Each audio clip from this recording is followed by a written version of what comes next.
Okay, we got a 2013 F-250. They went ahead and installed the tailgate. So we went ahead and added the shock sensor add-on to the factory alarm, and we also protected the tailgate. And he also wanted to kick it up a notch and get the alert on his phone. I'm gonna go ahead and fire off the alarm.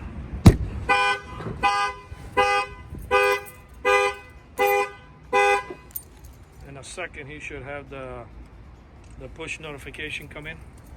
Takes a few seconds, he'll get that push notification. This was a shock. There, that's right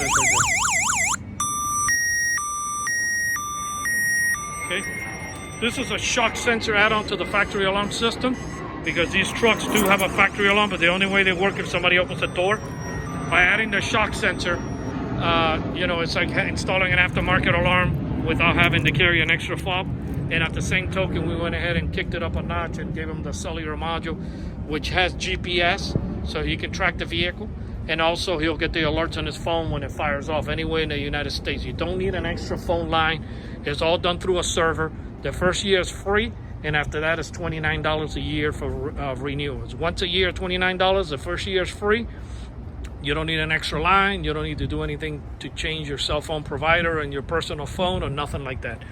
This is a shock sensor add-on to the factory alarm system. Our numbers are 305-298-4814. That's 305-298-4814. If you're out of state, give us a call, and we can discuss arrangements how you can get this installed in your hometown. Thank you for watching this video.